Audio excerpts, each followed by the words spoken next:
Good morning. Now, who do I think I am today? Tim Cook? What is up, guys? Nick here, helping you to master your technology. And should you buy the iPhone 12 Pro Max here in 2024? That is the aim of today's video. Quick spec refresh, 6.7-inch Super Retina XDR display. This is a 1284 by 2778 pixel display, so pretty close to current resolution that we have even now. Triple 12 megapixel 4K 60p cameras capable of RAW as well. 6 gigabytes of random access memory or RAM with an A14 Bionic in here, and this does have a lightning port, as you can see. Inside the body, a 3687 milliamp hour battery, so quite a bit smaller than our current over 4000 milliamp hour batteries on our current 6.7 inch phones. This phone also weighs 228 grams without a case, so quite a bit heavier than a 15 Plus. Not so much heavier than a 15 Pro Max, but definitely it's not the lightest phone out there, but it's definitely not the heaviest Max either. IP68 dust and water resistance means you can get this thing pretty darn wet and not have to worry whatsoever about this phone, so a pretty nice durability aspect as well for it. Okay, so when it comes to the build and design, I still love stainless steel, like the original silver and white color here. I still think it looks very premium. I don't care how many years go by, I will always think this is like a premium look right here. So even the current natural titanium, probably not better looking than this, but this definitely gets quite a bit scratched up here, and I've tried multiple ways to clean it. It just doesn't come out for me, so I just wipe it down quite a bit. But other than that, a very classy, very premium look here still to this phone. The cameras are quite a bit smaller than our current iPhone Pro Max device, as you'll see right here. Definitely quite a bit smaller, but the overall look and shape of the phone is pretty much the same. There's not a massive disparity between both of them. You'll see we do have ourselves a silence switch, so you'll have that classic silence switch, SIM card tray as well.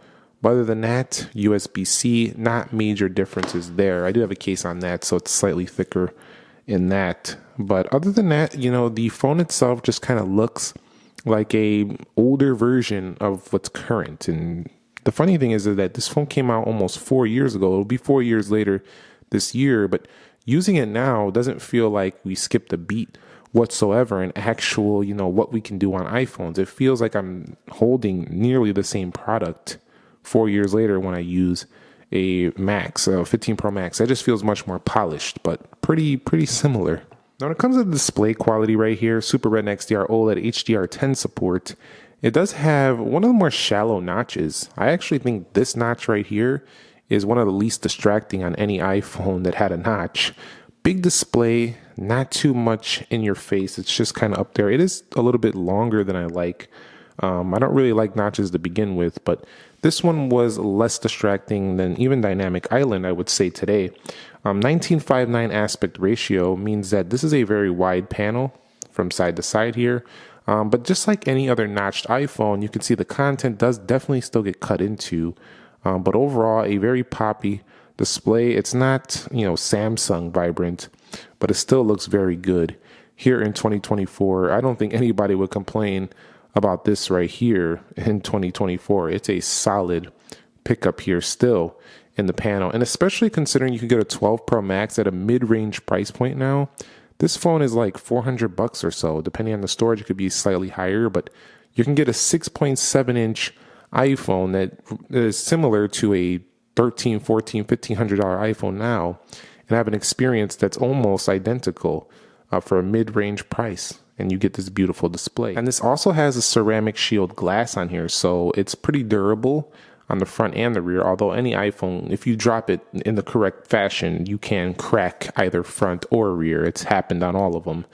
So definitely it's not perfect, but it's pretty durable. On camera, we do have the Pro RAW, but other than that, there's not really a ton extra in the software. iOS 17.1.2 is on board here, which is essentially identical to the current software you'll find on 15 Pro Max, 15 Pro.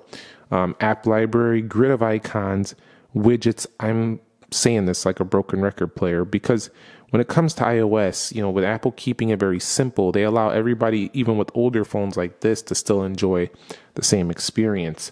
I do think that it's become to the point where it's just mature and polished. All the apps are great, but really what you want to know is how does the software run on here? And I was testing it out yesterday before making this content, and I got to tell you, it's great. It really is. One of the great things about the 12 Pro Max, almost called it the 15 Pro Max, is that it has 6 gigabytes of RAM. While that A14 Bionic is a little bit older than the A15 Bionic, it's not too different in its architecture, but this 6 gigabytes of RAM really keeps this phone humming along better than a 4 gig of RAM iPhone. So performance wise, it is solid. It's really no issue. I would say the bigger issue here is the battery life by comparison to something like the iPhone 13 Pro Max. But performance, software, it's essentially identical to a current iPhone. Should you buy it when it comes to battery life? And I would say if you're really looking for this area to be the best, I would go swing for the 13 Pro Max.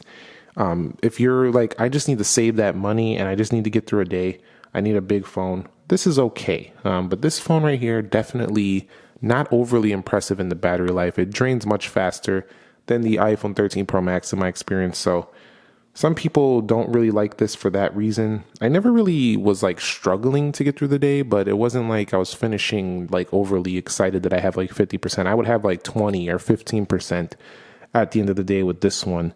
So this one, even though it's a big phone, it performs more like a base iPhone in my experience on battery life. Not the older base iPhones, kind of like a 13 or a regular 15 model. Those phones do have over 3,000 milliamp as well. But this one, not the best max in battery life, but not the worst either. It was actually the best battery life of the iPhone 12 series, but those series models weren't that great in battery to begin with.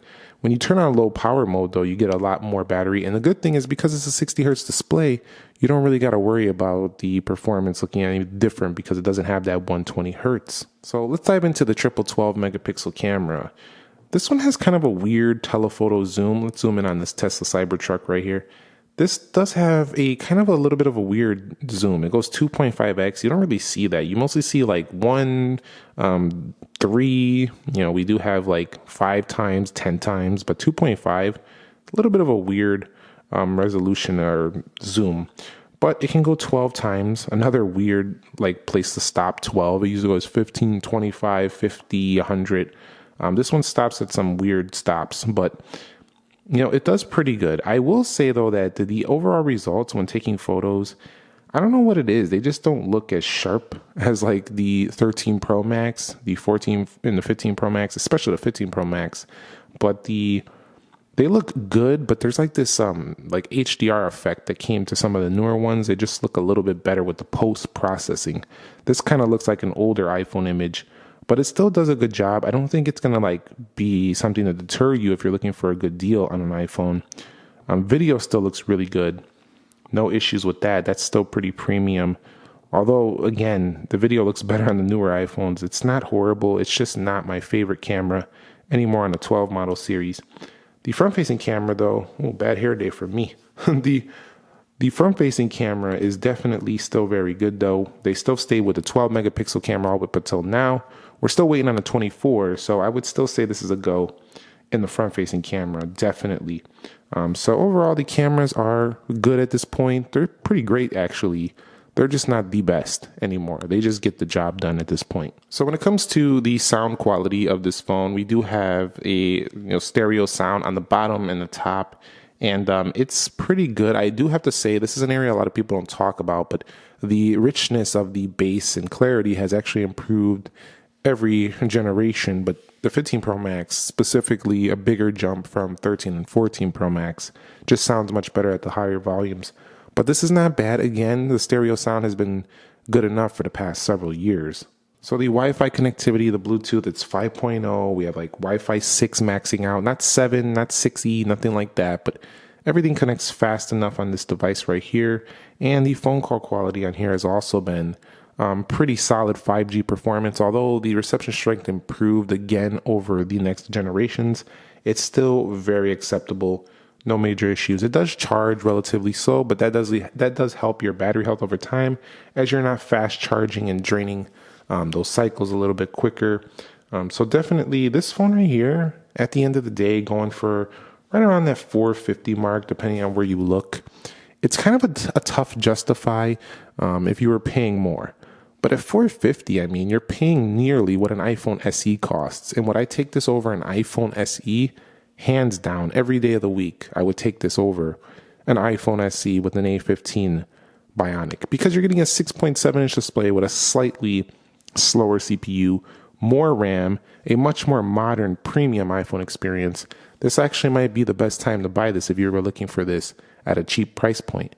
If you wait even till later this year, this might even be in the $300 range. So what a nice phone for that price, originally over $1,000. And like I said before, and I'll say it again, these older iPhones are becoming much better options than they used to be when you would get a 5 or a 5S used, because now you're getting phones that retailed for over $1,200 for a fraction of the cost. It's getting better and better for the used market and people who want to just buy a phone that came out a couple years ago. It really is.